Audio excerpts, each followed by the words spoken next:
How petty is petty Paul Levesque McMahon? You think you know how petty Schnoz McGee is because BC's been telling you for years. You know the stories and the golden shovel and the name Petty Paul. Not a name given to him by those on the outside. That's a name bestowed upon Paul Levesque McMahon on the inside, backstage. His fellow peers gave him that name. Tells you a lot.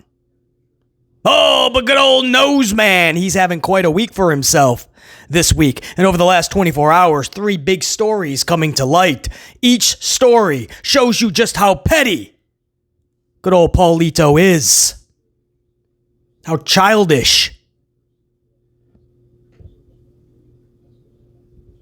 And instead of giving us creative television and larger-than-life characters and storylines we can latch onto, feuds we give a damn about, he's too busy. He's too busy trying to get back at Bret Hart. He's too busy looking for signs to take away, and he's too busy to cock-block competitors. Oh, yeah. All 3 stories coming out within the last 24 hours, and we're going to talk about all of them. I got the Raw review as well. 1 page. I feel like a broken record when I talk about Monday Night Raw, but when I say nothing happened, I mean nothing. Thinking back on it right now without looking at my notes, Bayley, Bay going cray-cray is the only thing I can remember. Other than that, Naomi, bait and switch. They tell you Naomi can't compete, she's injured, we'll have more on tonight's show. We didn't get anything about Naomi. They probably forgot they even said that. Or the writer put that out there, whoever does the social.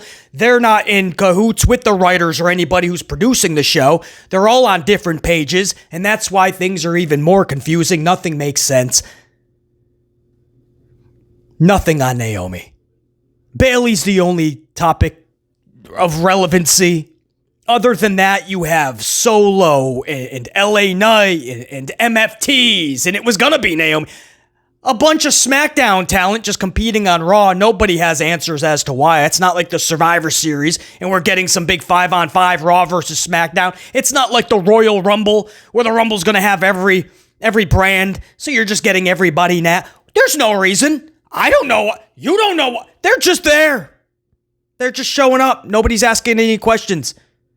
EO gets a rematch, so Naomi's just going to come to Raw, and they're going to do that, BC. LA Knight's just going to randomly tag with CM Punk because LA Knight has beef with Seth Rollins, BC. MFTs and Solo just have access backstage because they're part of the talent. Blue, red, doesn't matter which.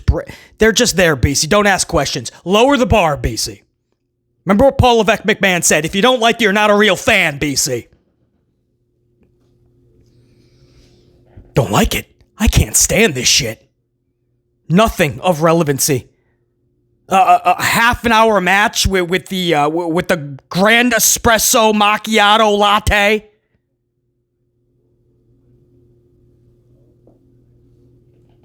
Was that with AJ Styles? Yeah, some random tag match. The Grand Espresso Macchiato Americano Latte and the dirtiest of all the Dominics versus AJ Styles and How to Train Your Dragon Ball Z Lee. That was like a half an hour, and before that, it took a half an hour just to set up Punk and LA Knight versus the Bronze. After 1 hour of this shit, it couldn't come. The end of this show could not come fast enough. I am not joking. This is not for any haha moment. I am legit when I say every word I'm about to speak. At about 45 minutes, 50 minutes, I was already counting down the minutes to 2.5 hours being done. I wanted this show over so badly. How sad is that? Samuel Zayn getting a Hulk Hogan's welcome, a Steve Austin's welcome because they're in Canada. Where are they? Quebec City, Montreal, who knows where the heck? Saskatchewan. So Sami Zayn, 9 to 5, Mr. Home Depot. You pass right by him on 5th Avenue, larger than life, and then there's the opposite, and that's Sam Zayn. Monday Night Raw. 8/11/25. We're going to talk about it. But first, we're going to talk Petty Paul Levesque McMahon. Check this out, man. And I want a swig of coffee because I'm going to hit these one after the other. 3 of the most pettiest maneuvers possible. Where do you want to start? Let's start with Monday Night Raw. Let's do that. The Karrion Kross signs. You hear this one? How low can you go? So we want Kross on last night's Monday Night Raw. A bunch of signs could still be seen, but we're being told, and you guys can check out these reports for yourself, many signs were confiscated last night. Now, I'll add a little caveat to that. What I am hearing is that a lot of these signs that were taken away were more than just we want Kross, not profanity driven, but more about the Kross situation, and they put their feelings on a sign, maybe even to do with Petty Paul and him dropping the ball. And there's no way that WWE could pick that up on their cameras. No, we can't have organic signs with fans pissed off about a dude that the company dropped the ball on. But some signs were able to fly under the radar, or at least WWE allowed them. We want Kross signs. I saw a few of them. So the report that we're getting that a lot of signs were taken away, they couldn't get all of them. And again, on top of that, a lot of the ones that were taken away, from what I am hearing, had to do with more wording than just we want Kross. Still pertaining to Kross, the company said, nope, that cannot be picked up on our cameras. There's conflicting reports, too, if Levesque McMahon was even in, I believe they were Canada last night, because, again, they were flipping out over Sami Zayn. No place ever with a Home Depot employee, and much respect to all Home Depot employees. But in no circumstance would a Home Depot employee be getting that kind of ovation. They had to have been in Canada. But there's still conflicting reports if Levesque McMahon was even there. So this could have been people in touch with him, or he set everybody on alert. X, Y, and Z, take it away ASAP. Because there's reports out there, again, you guys can check it out yourself. Signs were confiscated last night having to do with Karrion Kross. Petty Paul was not going to have Karrion Kross get hijacked on this show, or the Karrion Kross name, or any chance. Anytime they have this type of situation, if you've noticed, they always like to start with CM Punk, or try to get like a Paul Heyman out there to really try to control the crowd. This happened after R-Truth. I think CM Punk was the very first thing you heard after the R-Truth debacle within WWE. Because they know the fans are going to switch up quick. They paid all this money. It's CM Punk. And that's the chant everybody likes to chant. So they try to control the narrative. And this is something that Helmsley loves to do. Helmsley loved the Thunderdome because he can control everything. Literally piping in noises and boos, and everything was controlled in the Thunderdome. Helmsley cannot stand organic. And this organic movement behind Killer Kross, Karrion Kross, can't stand it. And that's why you're seeing the reports of signs confiscated. Oh, but that's only the tip of the iceberg. That's only the beginning. You ready for the next one? So signs being confiscated. That's right. You're showing up to Raw. How raw is the program if you can't even be organic? You took all this time on a sign, they're going to take it from you because they don't like what you wrote. So check this one out. In September, WWE has a new pay-per-view out of nowhere like an RKO. Poop! It just popped up out of nowhere. And it happens to be on the same exact date as AEW All Out, one of their biggest events of the year. Now you could say, well, BC, it's coincidence. Oh, it's just timing, BC. WWE's been planning this for months. Coincidence? That conversation has been gone. Battleground? Sound familiar? Great American Bash, Saturday night's main event, Evolution. They have been trying to flood out AEW all year. All is fair in love, war, and business. They have every right to do such.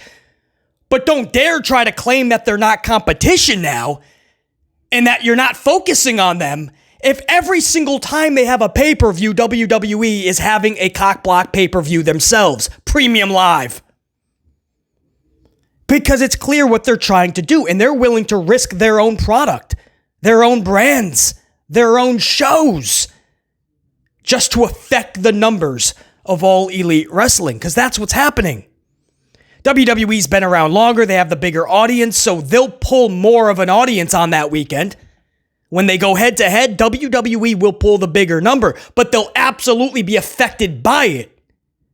WWE will not pull what they could have if they had zero competition, especially in the realm of AEW. So that's what I mean. They're willing to affect their own number just to affect the number of what was once not even competition. We're paying no attention to AEW. But ever since Tony Khan said that he had talked to Nick Khan in the past, and ever since Tony Khan said that he was pissed off that Helmsley was talking to his talent, tampering with contracts, basically, both Hunter Hearst Helmsley and Nick Khan have had a thorn up their asses, and that thorn is called Tony Khan. And at every corner, they are trying to snuff out Tony Khan in AEW. All these underlining little low blow tricks. All these low blow maneuvers. All fair in love, war, and business. They can do it. But what are they gaining? Nothing. They're actually going to lose numbers on that weekend. They'll pull more than AEW, but they will lose what they could have brought in. And for those that are thinking, oh, BC, it's coincidence, but the WWE they had this date in mind, or at least a date in that month, and how are they supposed to know that AEW is running a show? They're not keeping tabs on them. It is coincidence. Do you understand they pay people a lot of money to keep track of every single day in the calendar year? What event is going on when? Doesn't matter the sport. Doesn't matter if it's a holiday. Doesn't matter if it's something presidential. It doesn't matter what the scenario is. There is people that get paid a lot of money to know every single thing that's going on of every day. So when WWE wants to do something, they relay it back to those people. They come back with everything that's on that date. WWE absolutely knew AEW was running one of their biggest pay-per-views, just like they did for All In and Double or Nothing. They knew way in advance, and they decided to do it anyway. It is clear they're cock-blocking. Again, every right to do such. But now they can no longer talk down to AEW when they're literally trying to go head-to-head at every chance they get. And no matter how many times they put NXT against AEW, if you checked out the latest numbers, NXT at 740 some odd, without Max, AEW 711, if you add in Max 52, you're over what, 760? So technically AEW defeated NXT this week, so all those pay-per-views, premium lives for NXT that you put against them, they withstood it, and they're defeating NXT. So now you got to bring in the big boys and gals. They're going to put a WWE main roster premium live up against All Out. You'll beat them, but you're going to affect your own numbers. They're trying to flood them out. I don't think it's a winning maneuver, and I think this is so childish on behalf of Triple H, Hunter Hearst Helmsley, and Nicholas Khan. And ever since Tony said that he talked to Nick Khan in the past, and Nick Khan's like, I've never met this guy. I don't know what he's talking about.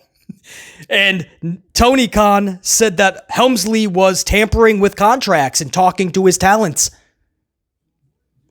And Chris Jericho ratted him out, and others. And Helmsley got pissed off at that. Nicholas Khan's pissed off, and they have made sure that they try to derail Tony Khan and AEW every chance they get. And it has hit extremely petty levels. You're splitting audiences for no reason, man. But from what we're hearing, things could change. This is the initial date that has been chosen for WWE, and it's the exact same date as AEW All In. I don't understand how this is a winning maneuver to Hunter Hearst Helmsley and Nicholas Khan, but that's how vindictive they are. That's how petty they are. That's how stubborn they are. That's how egotistical they are. They want Tony Khan out of the pro wrestling business. And these moves are just the beginning. All year we have been seeing AEW pay-per-views have to go up against WWE programming, and that ain't stopping anytime soon. Confiscating signs, going up against companies that you are supposedly out there saying they're not even competition. And then the biggest story coming out of the last 24 hours, Petty Paul and what he did to Bret the Hitman Hart. And this is sad. It's embarrassing, not for Bret, for Helmsley.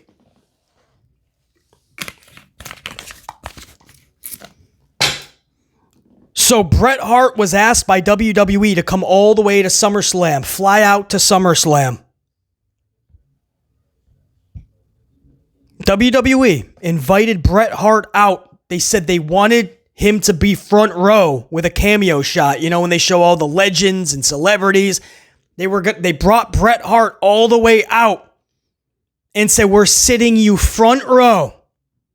You're going to at least watch a full match front row. We're going to put you on TV. We're going to give the legend Bret Hart that ovation that he has earned over the decades.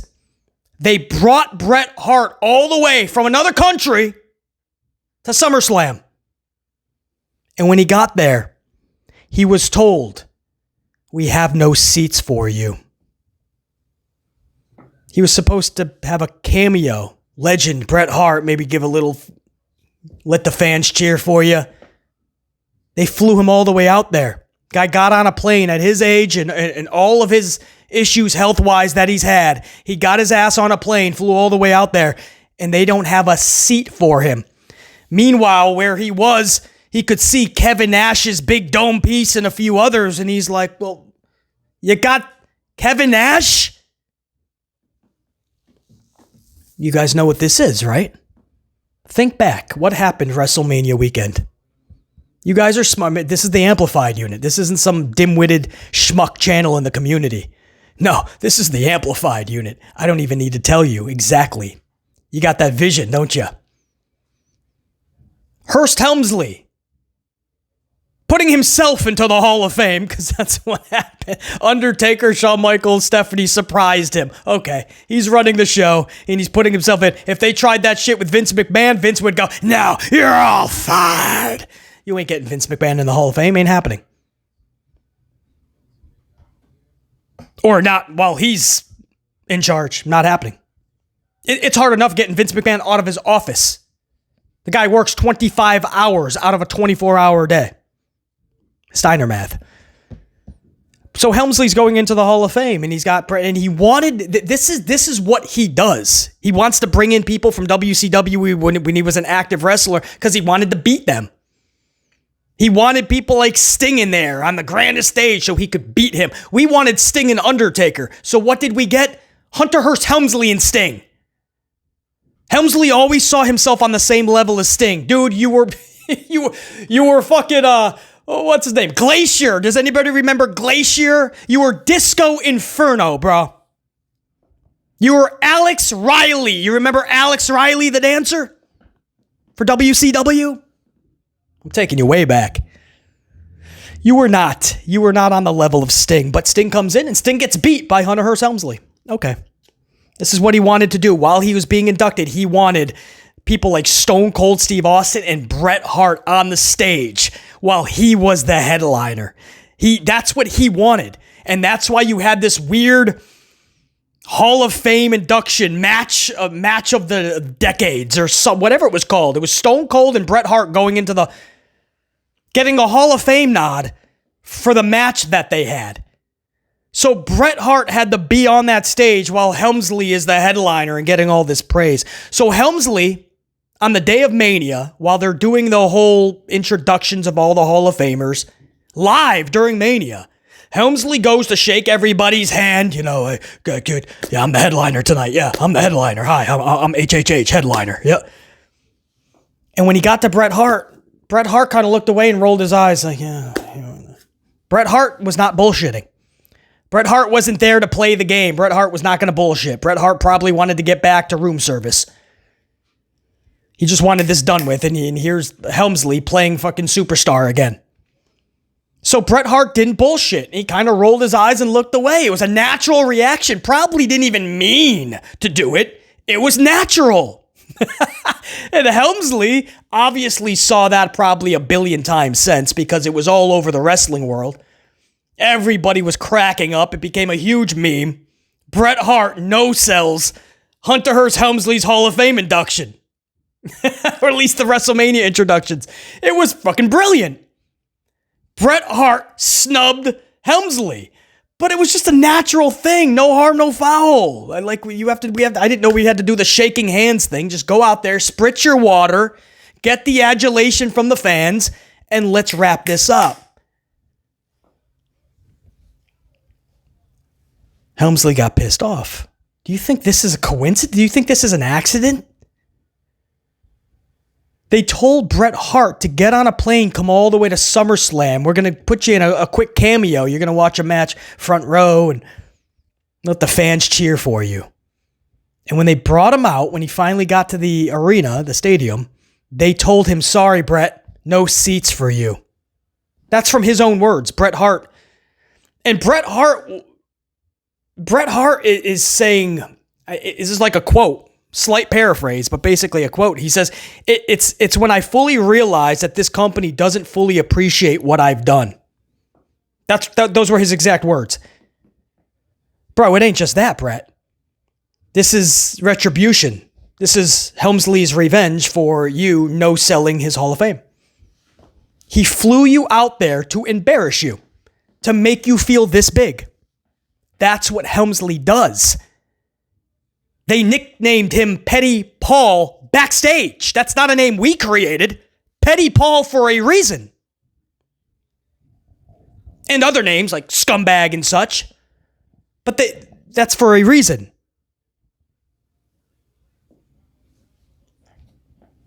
I don't care how you feel about Bret Hart. You could say the dude's gotten bitter, and probably for justified reasons, with what went down with Vince and then what went down with Goldberg and WCW. No matter how you feel about Bret Hart, man, putting this guy on a plane, knowing his health issues, just to get there and go, sorry, Bret, we ain't even got a seat for you. You ain't going front row. You ain't watching any of this. You can sit in catering if you want. We can try to, you know what? There's some extra seats up in section 805. It's only 5 balconies up. We can give you binoculars.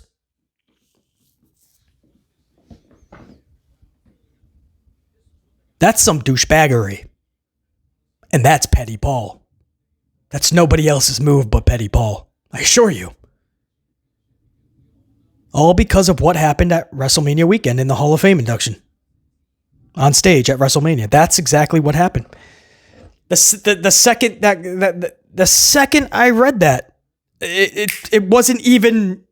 You didn't even have to try to draw line comparisons, right? You didn't have to put on your Inspector Gadget hat. It wasn't elementary, my dear Watson. This was pretty much common sense and logic hitting you like a brick to the face. Petty Paul confiscating signs. Once again going head-to-head with AEW on their third biggest event of the year. Second, I would say maybe All In, Double or Nothing, maybe All Out. Head-to-head again. And flying out legend Bret Hart just to say, we don't have any room for you. We don't even have a seat for you. Sorry, you won't be on tonight's show. You won't be catching SummerSlam. As I started this upload, how petty is Petty Paul Levesque McMahon? How petty is Schnoz McGee? How petty is the Nose Man? That's just a little bit of just how petty. And this is the guy in charge. Are you shocked? It's the same guy that said, if you don't like the shows today, or you don't like what you're watching, you're not a real fan and you can fuck off. Those are his words. That's a good boss, huh? We're giving all this money to these people, all these pay-per-views, people spending thousands to show up. And if you say you want it to be better, you're not even a real fan. You can fuck off. This is from the boss.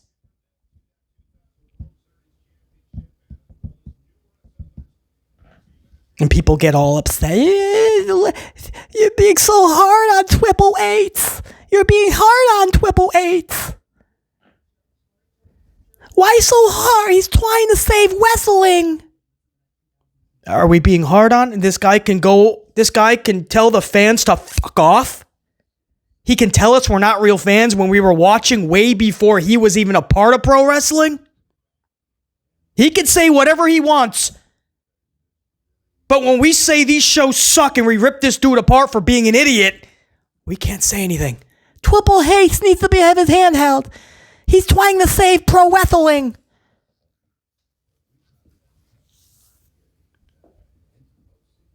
No. He's a dumbass. He's petty. He's a bullshit artist.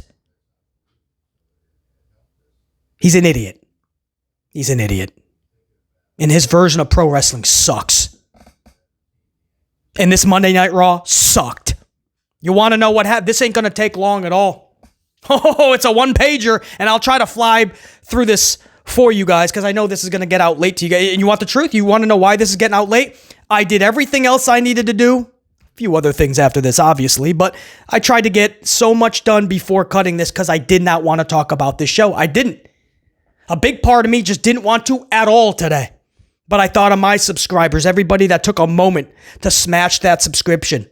Every one of my channel members that took a moment to become a channel member.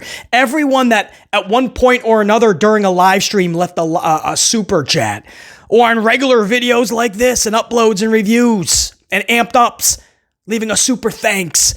Everybody that took a moment to support the channel, that's why I'm doing this right now. Because if not, for those individuals supporting this channel, I wouldn't even do this right now. I wouldn't. It's the last thing I want to talk about. That's how much this show sucked. If you don't mind, I'll go swig a coffee and let's talk about it. If you got 10 or 15 minutes, because I'll try to run through it in around that time. And I know, BC, you say that all the time. It's going to take an hour. But I really will try to fly through this, guys. See, this is Raw 8/11/25. CM Punk, LA Knight, Paul Heyman, and the Braun start this show with a collective promo. Faces in the ring, heels top of the ramp. It takes about 26 minutes to get to the stupid point, which is a tag team main event announcement for later in the night. Yep, LA and CM versus the Braun. So you have to wait 2 hours just to get to that match. A house show match. CM in LA versus the Tribal Thief and the Underbreaker. The best part in all of this was post-segment. Breaker is screaming at Punk and Knight from the aisleway. He's just screaming, and the camera's picking it. He doesn't have a mic. He's just screaming it, and the camera is picking it up. And he looks right at Punk, and he says, "You're like 47 years old." And he looks at LA Knight, and he goes, "And you're like 40. Together, you're 100 years old." That was a quote. It like legit laughed my ass off experience right there. I legit, if I was drinking coffee, it would have been spit out. You're 47 and you're like 40. Together, you're 100 years old. It was the absolute best, man. Now, 47 and 40, I can confirm equals 87, not 100. But in Breaker's defense, he is literally using, come on, Steiner math. Dude, that is great. How epic is that? Steiner math returned on Monday Night Raw, 8/11/25. 47 and you're 40, and together you're 100. Well, you're 13 off. But according to Steiner math, you're right on. Come on, that's hilarious, man. Braun Breaker. For those that don't know, he's a Steiner. It's funny. Anyway. Worth a mention, during the first set of commercials, they aired the Hulk Hogan All-American Beer ad, and it was just wild seeing Hulk in his element cutting that commercial after just passing. What made it more wild, too, is knowing that yesterday, during Raw, was his birthday. So you're watching Raw knowing that it's Hulk's birthday. Wild, man, 72. And there's a Raw going on, you know, it's just wild. You know, you got Raw Live, and you're seeing Hulk Hogan's commercial, and he's amplified, yeah, all American beer, and knowing that he just passed like a week ago, 2 weeks, it was just wild. I don't know, just like, yeah, 72. His birthday was literally yesterday. Grand Espresso Macchiato Americano Latte and the dirtiest of all the Dominics defeated AJ Styles in How to Train Your Dragon Ball Z Lee via fruit roll-up pinfall. That's right, pinfall via a roll-up. The latte and the dirtiest. You know, this Americano Macchiato is obviously Kaiser.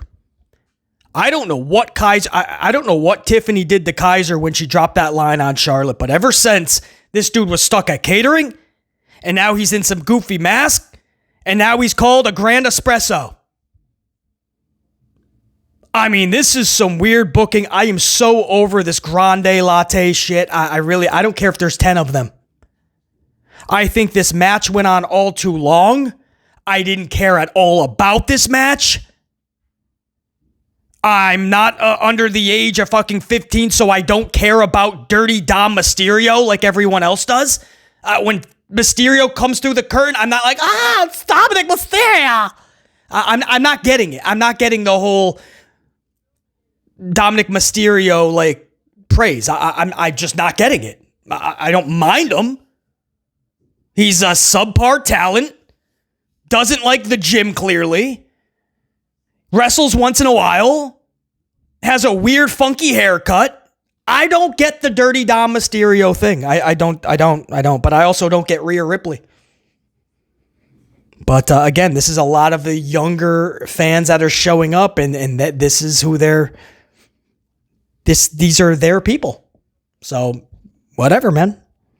I could just tell you the vibe that I'm getting. I can tell you what I am reviewing and how I am critiquing this with a keen eye and doing my due diligence. This match, if you're there live, maybe it's wild. If you're watching on TV for 25 minutes, get to the fucking point. Nobody needs to see Dragon Ball Z Lee and a guy who calls himself a Grande Macchiato. It's becoming tiresome. I'm not interested in anything they're doing. I don't know who's supposed to be feuding with who. Mysterio and AJ Styles, I guess. I don't know who the Grandes are feuding with. I really don't. LWO, but we stopped caring about LWO back in 1935. I don't think we ever cared about them. They debuted in 35. We stopped caring about them in 35. That was our one. I can't even... This is legit. It took a half an hour to set up the stupid tag team match with Punk and Knight in the Bron Brons. And then another half an hour to watch fucking How to Train Your Dragon and fucking, what was it? Grande Latte. This show just puts me I just get amplified. Hour 2 begins with Samuel Zayn defeating Rusev Crush via DQ when SmackDown Solo and his MFTs attack Sammy. Sheamus then hits the ring, and he and Rusev, they brawl. What? You mean it's a Raw and Sheamus and Rusev are brawling? No, we haven't seen that ever. Rinse and repeat, recycle. Sheamus and Rusev are brawling. Nobody gives a shit. Sam Zayn, again, wins this because Solo and MFTs attack Sammy. LA Knight, it was supposed to be Naomi, Solo Sikoa, MFTs. Anybody else from SmackDown want to show up? Because Adam Pearce doesn't care.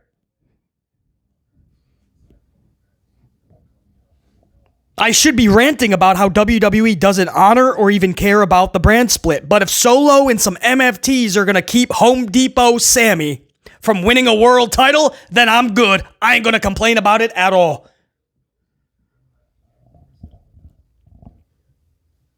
We can't go from Jey Uso, which obviously failed. Even Helmsley admitted that when he had to take the title off of him in less than 2 months.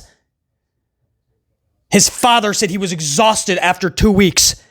Rikishi, about Jey Uso. We saw the guy almost land on his head. He couldn't even get over the top rope. He's winded after he dances. Obviously, I say it all that you can't go from Hogan to Austin to Cena or even Roman to Jason Uso. And they're about to do it again. You could see that Sami Zayn is going to be world champion soon. And that's when we're all supposed to go, he deserves that. I'm so happy for Samuel. Come on, Beasley. You deserve it. Yeah. Oh, you could already see it. The Monday Night Raw after he wins the title, the fans will be going nuts because they just want to participate. They spent all the money. They want to yeet. They want to whoa. They want to sing. They want to dance. They want to go, you deserve. They want to yell, this is awesome. Fight forever.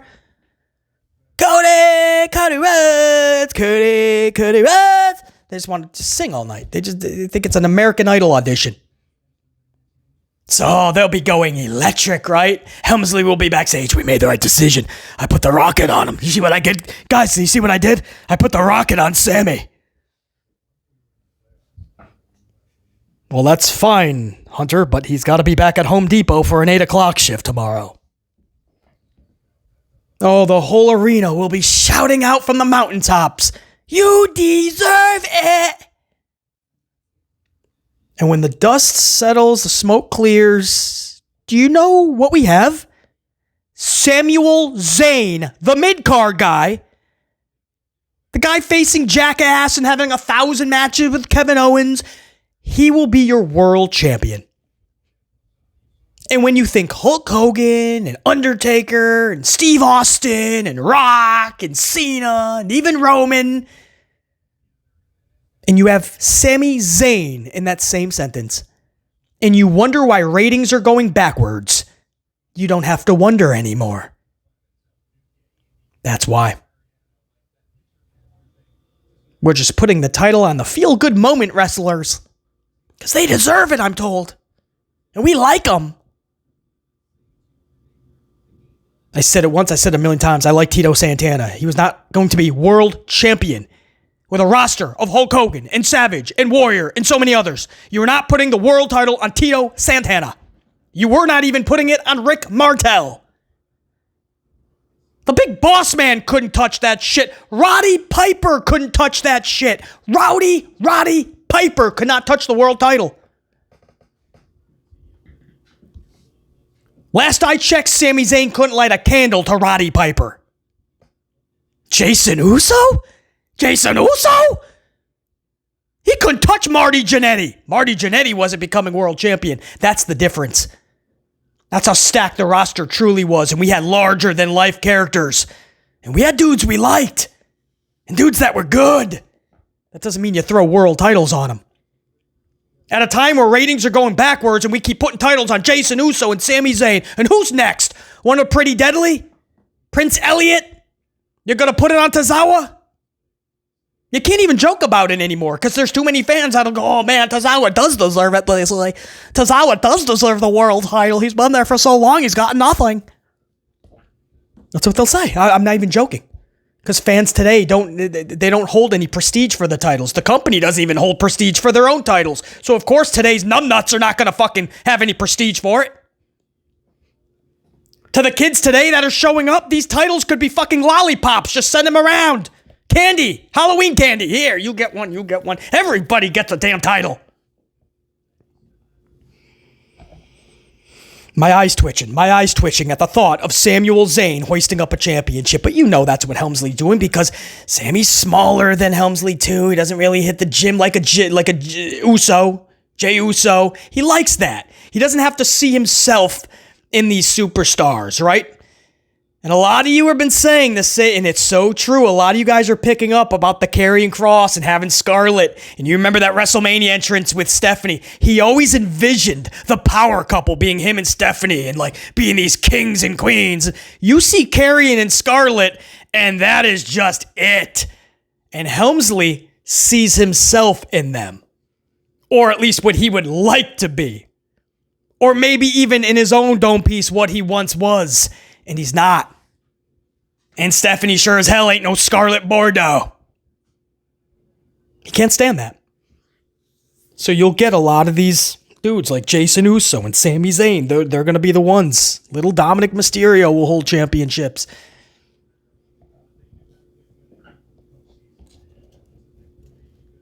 Man, I miss when larger than life characters were. It's funny because Karrion Kross, not funny at all. Karrion Kross has all the potential in the world to be larger than life. Look at this dude.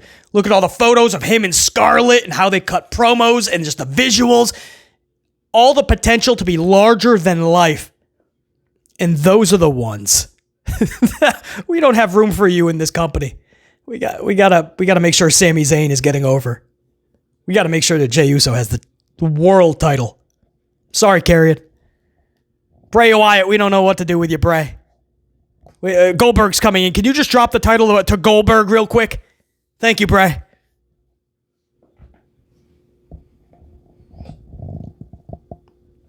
Got a legend coming back. Roxy then pins Io Sky via fruit roll-up. Sound familiar? We just saw a fruit roll-up. Didn't we just a couple matches ago? Yeah. Dragon Ball Z Lee and AJ Styles lost via fruit roll-up. So why would you do another? But we've seen shows where you've seen 4 or 5 roll-ups in one night, in one show. So Roxy is pinning Io Sky. There was a ringside distraction from Raquel Rodriguez, Asuka, Kairi Sane. At one point, Roxy chucked Io into Asuka and Kairi, I believe, and then backstage, Asuka yelled at Io. So they're teasing Asuka's not happy with Io. Uh-oh, is Asuka gonna turn heel again? We've already seen it. It doesn't work. They don't know how to book her properly. On top of that, people generally love Asuka. So this company is so bad creatively that they're going to turn Asuka yet again. We're starting to see a Bayley situation when Bayley was a face heel, because nothing is working because they don't know how to book her properly. So they're going for the quick Band-Aid to make them relevant. Let's just turn them. We're going to turn them. For over 10 years, they've been doing this with Charlie Flair to make her relevant because nobody gives a shit. After 10 years, we still don't care about Charlie. So you see her turn face and heel 86 times. Asuka is about to turn heel again. And then what? We've already seen Asuka heel. Twice in the past 5 years. Fail, fail. Damage Control is imploding. They already did. Nobody's looking at them as a unit anymore. Except for Helmsley. Because they're all Japanese. And it's easier for Helmsley to just put everybody in the same box. Japanese. Put them in a story. We've seen everything between them. We don't need to see Asuka turn on Io. But if that's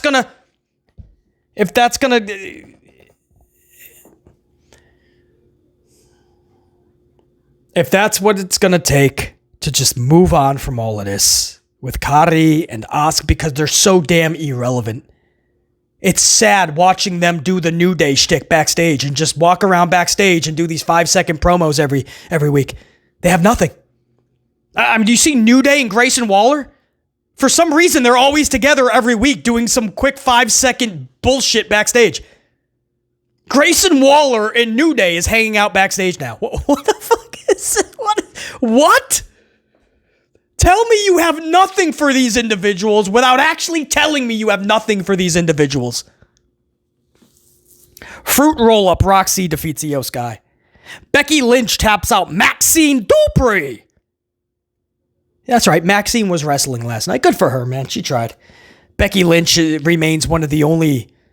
With all the heat, with all the shit that Becky Lynch receives in the community, every week, every show, there's one constant. Becky Lynch is one of the only watchable things on this show because you just believe in what she's doing. Becky Lynch is just... I was never a huge supporter, but I am quickly becoming one. A match with Maxine is absolutely stupid, obviously. And Maxine tried. She really did. Again, Becky Lynch taps out Maxine. Maxine is just not a pro wrestler. And that's trust me when I say that's not shade. That is realism. That the faster that's acknowledged, the better everybody is from it. So this is what I'm saying. So basically, if you saw Maxine last night, they heavily rehearsed this matchup. Heavily rehearsed it. Just go back and check out all of the spots. In fact, there was one spot where like Becky was supposed to kind of like throw Maxine back a little bit, and through the momentum, Maxine's going to show you her athleticism by doing a couple of like backflips. But Becky never chucked her anywhere. She just kind of like tugged her arm a little bit. And Maxine just goes into a full double backflip. Just to show people that she could do backflips. Pro wrestling is more than just being able to do backflips. Spots like that were cringe. And you guys got to remember, Maxine has not been wrestling because she's been training this whole time. They've been rehearsing stuff, training. She's been at the Performance Center more than you'll ever know. Because they really want her to be a wrestler, and she wants to. So all this time, remember, she was getting in the ring a couple years ago, and fans were kind of hard on her. They were saying simple things like, "You suck, don't come back." You know, it's their town. They can say, "Don't come back," and all they said was, "You suck." Kurt Angle made a lot of money off of "You suck," made it his entrance theme. But when they said Maxine sucks, the women's locker room flipped out. We put our careers on the line and lives on the line, and this is not okay. This is unacceptable behavior from fans. And they played the video, and it's just one guy going, "You suck, Maxine, don't come back." That's what you're crying about? The guy thinks you suck because you're not good. That's what he felt. You weren't good in the ring. So he gave you the bare minimum. He said you sucked. That's not a bad... Use that. Talk some banter back. That's what pro wrestlers would do. But Maxine's playing pro wrestler, and it's clear to see. I think she really tried to make a go at this. I really do. And for that, much respect. Maxine's not a pro wrestler, man. Here we are all this time later in the ring with somebody like Becky. And it's just, it doesn't work. Could you imagine if you put her in there with somebody like Mercedes Moné? You can't. Becky was patient in there. Mercedes is at halfway point. Mercedes is going to make you turn it up. And I ain't saying that's going to be a pretty thing if Maxine tries to turn it up to what, a 6 or a 7?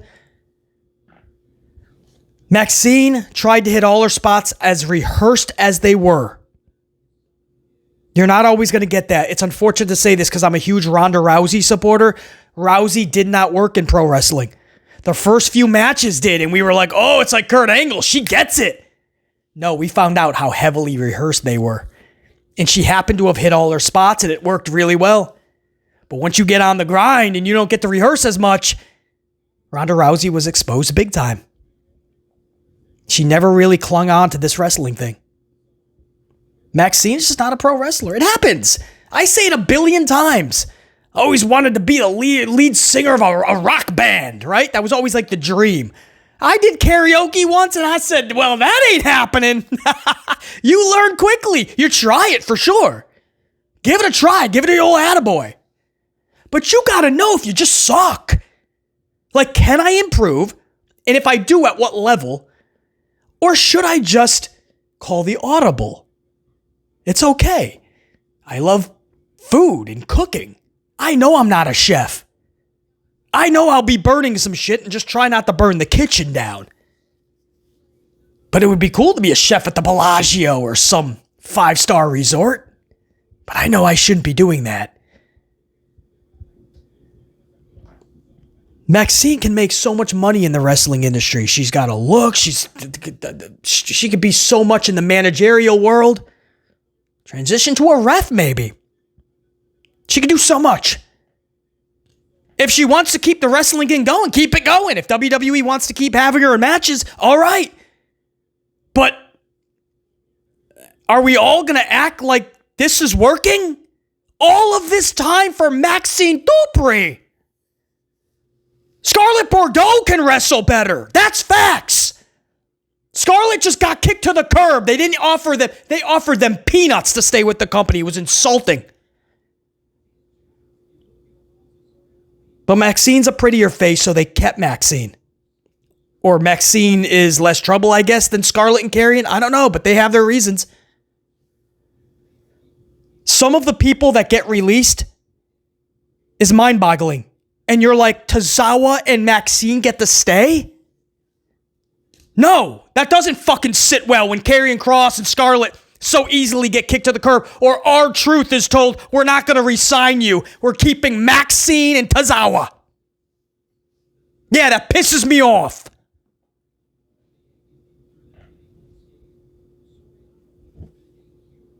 So on a show that sucks and I'm trying to find anything to entertain me and anything to talk positively about, I got Maxine Dupree doing backflips with herself. That's not a wrestling move.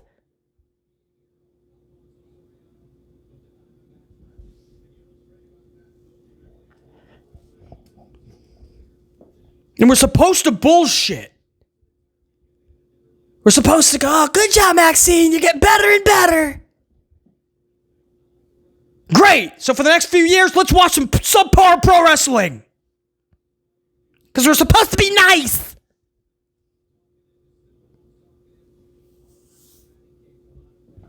Fuck out of here with that shit. Becky Lynch taps out Maxine. Maxine is not a pro wrestler. That's my notes. Bayley, midlife crisis. Bayley is, I don't know what, Bayley is just out there now. Character change, obviously. Is this going to make her more relevant? Is she going to win matches? Are people going to care? Remains to be seen. But Bayley is having a full-out midlife. Questioning herself, saying it's that her fault, that she's on a losing streak, and that she's no longer relevant, and these sounds starting. But I mean, you would have thought it was like a Bray Wyatt skit, or like a character spectrum of Alexa Bliss. But now Alexa is normal, is straight normal now with Charlie Flair. Everything that made Alexa special within the last few years is completely gone. That's what I meant with this tag team with Charlie. It's all for just Charlie. And you guys have no idea how damaging this is for Alexa Bliss. But you'll find out when they finally split and Alexa goes to catering and Charlie goes on to get more world titles. You'll see. But Bayley is kind of now this like, I mean, but you should be kind of putting that into Nikki Cross, right? I mean, is Bayley going to have superpower? Because we're hearing these like those like screeches, you know, that you would hear in like Bray Wyatt. Bayley's not supernatural. Bay went cray-cray. That's the only thing I truly remember from this show when I sat down and thought, okay, we got to do the Raw review. First, we're going to talk Petty Paul and what he did to Bret Hart, confiscating signs and going against AEW yet again and all this petty shit. And then we're going to talk Raw. And then it dawned on me, without looking at my notes, I'm like, what happened? I don't even know. Bayley was the first thing that came to mind. So maybe this has potential. I mean, people are talking about it. But don't forget who's running this thing. Hunter Hearst Helmsley. This could hit a brick wall before it even gets going. It could just crash out. But I don't, you got to be careful with this. Bayley has lost several steps in the ring, and that's not good. And I think the company sees that. She's had some leg issues. And she's got some beat up wheels. And it's not as bad as Tegan Knox. Unfortunately, Tegan had some bad wheels. Just bad fortune, bad luck with her wheels so early in her career. And Tegan Knox lost like 6 steps. And she was finally out of a job. Bayley hasn't lost that much, but Bayley, I mean, fans definitely are not caring about anything Bayley does. So creative has to be on point with this. They have to be on it. They cannot screw whatever this is up. So I'm willing to let it play out with Bayley. But Bay went cray-cray. This is either going to be good or it's going to be really bad. And Bayley cannot take another failure right now. So this has to hit. This has to be a home run, not a double. Not even a triple. Main event was LA and CM versus the Bronze. Punk and Knight win via DQ following a Rollins run-in. Jason Yeaterman for the save. Yeah! Yeet, yeet, yeet, yeet. Come on, guys. Yeet, yeet. Yawn. A fatal four-way is announced by Adam Pearce. Yiderman, LA Knight, CM Punk, Seth Rollins at Clash in Paris. A fatal four-way because we don't want to get creative. We just want to throw everybody in there and just be done with it. So for the next couple of weeks, we'll be seeing brawls. LA Knight will leave SmackDown to come to Raw. And LA Knight's probably just going to be the fall guy here, right? He's going to be the guy getting pinned by Seth Rollins, right? I mean, isn't that what... They're going to protect Yiderman. They should obviously be protecting Punk because he eventually has to get that title back. LA Knight's going to be the fall guy. This is Helmsley going, what do you mean we don't book LA Knight properly? He's in a big match at Clash. Yeah, to look up at the lights, numbnuts. After the announcement, the faces start fighting each other, all three. Yiderman, Punk, and LA Knight just start beating each other up. So Rollins and his band of dumbasses just hit the ring, and they're like, let's beat them up too. So they just start beating up all the faces. And the show goes off the air with the vision of dumbasses holding their hands up over the faces. So another show that ends the same way, rinse and repeat, recycle. The heels are dominant. I have no problem with that, but get creative. Do some new shit, you know? Leave a cliffhanger. This is just another show going off the air with faces down. It's that or the faces are beating or chasing off the heels. And we're celebrating. There's no originality. These shows are so formulaic. They're so bland. They're so lackluster. They're so boring. They're so lifeless. They're so pathetic. They're so unacceptable. I could keep going. But I really want you guys to go and enjoy the rest of your nights, man. I know this is going to get out pretty late anyway. So that I'm just going to leave it at there, man. Raw 8/11/25 was a waste of time. And hopefully you guys did not watch it. And you're just listening to BC, so I saved you some time. That's what I got for you. Until next time. And there will be that next time. Top guys, we are out. BC and the unit. We're saying check you. 44 dive. That's a wrap. Unit. Salut.